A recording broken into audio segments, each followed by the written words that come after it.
नमस्ते। इस एक्सप्लेनर में आपका स्वागत है। आज हम एक ऐसे टॉपिक पर बात करने वाले हैं जो सीधा हमारी और आपकी जेब से जुड़ा है। भारतीय रुपए की लगातार गिरती कीमत और अमेरिकी डॉलर का बढ़ता दबदबा। एक इकोनॉमिस्ट के नज़रिए से हम आज उन बड़े मैक्रो इकोनॉमिक कारणों को डिकोड करेंगे जो इस ऐतिहासिक गिरावट के पीछे हैं। तो चलिए, बिना किसी देरी के सीधे डेटा और फैक्ट्स की दुनिया में चलते हैं। आजकल हर आम इंसान और मार्केट एक्सपर्ट के दिमाग में बस एक ही सवाल गूंज रहा है, क्या $1 वाकई 100 रुपए का हो जाएगा? सोचिए, अगर ऐसा होता है तो ये सिर्फ एक नंबर नहीं रहेगा, इसका सीधा असर हमारी रोजमर्रा की महंगाई, पेट्रोल डीजल के दाम और हमारी ग्लोबल परचेजिंग पावर पर पड़ेगा। तो क्या ये सिर्फ एक अस्थायी डर है या फिर कोई आने वाली पक्की आर्थिक हकीकत? इस पूरी सिचुएशन को अच्छे से समझने के लिए हम आज के इस एजेंडे को फॉलो करेंगे। पहले हिस्टोरिकल ट्रेंड्स, फिर डॉलर का बाजार, रुपया आखिर गिर क्यों रहा है, इंडिया बनाम चाइना का मॉडल, महंगाई का डोमिनो इफेक्ट और सबसे जरूरी, हम अपने पोर्टफोलियो को कैसे बचाएं। आइए सबसे पहले देखते हैं भाग 1, हिस्टोरिकल ट्रेंड्स। अगर हम पिछले कुछ दशकों के डेटा पर नजर डालें तो पिक्चर एकदम क्लियर हो जाती है। 60 के दशक में $1 के लिए आपको 5 रुपए से भी कम देने पड़ते थे। जी हाँ, सिर्फ 4.76 रुपए। फिर 2010 तक ये 44 रुपए हुआ और 2014 में 59 रुपए तक पहुंच गया। और आज के अनुमानों के हिसाब से हम 96 या 97 रुपए के आसपास खड़े हैं और हाल ही में इसमें 6 से 7% की भारी गिरावट आई है। तो आप देख सकते हैं, ये कोई रातों रात हुआ चमत्कार नहीं है, बल्कि दशकों से चला आ रहा एक पक्का मैक्रो इकोनॉमिक ट्रेंड है। अब बढ़ते हैं भाग 2 की तरफ, ग्लोबल ट्रेड यानी डॉलर का बाजार। इसे एक बहुत ही सिंपल उदाहरण से समझते हैं। मान लीजिए आप अपने लोकल बाजार में जाते हैं, वहां आप सीधे रुपए देते हैं और सामान ले लेते हैं। बहुत आसान है, राइट? लेकिन जब आप इंटरनेशनल बाजार से कुछ खरीदते हैं, जैसे कि कच्चा तेल, तो गेम बिल्कुल बदल जाता है। ग्लोबल पेट्रो डॉलर एग्रीमेंट्स के वजह से दुनिया को जरूरी चीजें इंपोर्ट करने के लिए अमेरिकी डॉलर का ही इस्तेमाल करना पड़ता है। मतलब इंटरनेशनल मार्केट से कुछ भी खरीदने के लिए आपको पहले अपने रुपए बेचकर डॉलर खरीदने होंगे।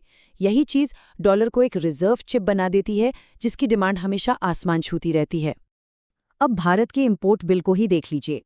$450 बिलियन के इस विशाल बजट में सबसे बड़ा हिस्सा कच्चे तेल का है, जो है $174 बिलियन। उसके बाद $116 बिलियन हम इलेक्ट्रॉनिक्स पर खर्च करते हैं। ये डेटा साफ दिखाता है कि हम अपनी बेसिक जरूरतों के लिए बाहर कितना ज्यादा निर्भर हैं।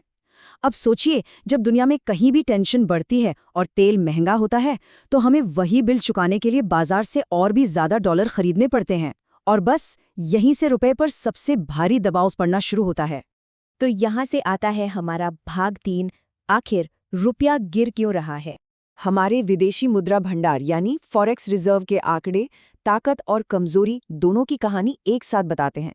एक तरफ हमारे सेंट्रल बैंक के पास $690 बिलियन का मजबूत रिजर्व है, लेकिन जरा ध्यान दीजिए, दूसरी तरफ हमारा सालाना इंपोर्ट बजट $450 बिलियन का है। सबसे चौंकाने वाली बात यह है कि पिछले सिर्फ 3 महीनों में हमारे रिजर्व में $38 बिलियन की भारी गिरावट आई है। ये खड़ी गिरावट हमें बताती है कि ग्लोबल लेवल पर कमोडिटी की बढ़ती कीमतों का हमारी इकोनॉमी पर कितना सीरियस प्रेशर है। और इस प्रेशर को एक और नंबर बिल्कुल साफ कर देता है, 2.2 लाख करोड़ रुपए। जी हाँ, ये वो भारी भरकम रकम है जो फॉरेन इंस्टीट्यूशनल इन्वेस्टर्स यानी FIIs ने हाल ही में हमारे बाजार से निकाल ली है। देखिए, जब विदेशी निवेशक शेयर बाजार से अपना पैसा निकालते हैं तो वो उसे रुपए में नहीं रखते, वो उसे वापस डॉलर में कन्वर्ट करके देश से बाहर ले जाते हैं। इकोनॉमी से डॉलर के इस तरह अचानक बाहर जाने से मार्केट में डॉलर की कमी हो जाती है और नतीजा, डॉलर और भी ज्यादा मजबूत हो जाता है। अब आते हैं भाग 4 पर, इंडिया बनाम चाइना, रिजर्व कैसे मैनेज होते हैं। अगर हम इन दोनों देशों की तुलना करें तो भारत की इकोनॉमी फ्लोटिंग एक्सचेंज रेट पर चलती है, जो डॉलर इंपोर्ट्स पर बहुत ज्यादा डिपेंडेंट है। वहीं चीन का तरीका बिल्कुल अलग है। चीन दुनिया के सबसे बड़े फॉरेक्स रिजर्व पर बैठा है, और तो और वो अक्सर जानबूझकर अपनी करेंसी को डिवैल्यूएट यानी कमजोर करता है। आप सोचेंगे क्यों? ताकि पूरी दुनिया में उनकी मैन्युफैक्चरिंग और एक्सपोर्ट सप्लाई चेन सबसे सस्ती और आकर्षक बनी रहे। एक्सपर्ट्स ये भी मानते हैं कि हमारे सामने एक बहुत बड़ी चुनौती है, AI और सेमीकंडक्टर जैसे सेक्टर्स में इनोवेशन लेड ग्रोथ की कमी। जब विदेशी इन्वेस्टर्स देखते हैं कि ग्लोबल मार्केट में बेहतर टेक इनोवेशन हो रहा है तो वो अपना पैसा वहां लगाना पसंद करते हैं।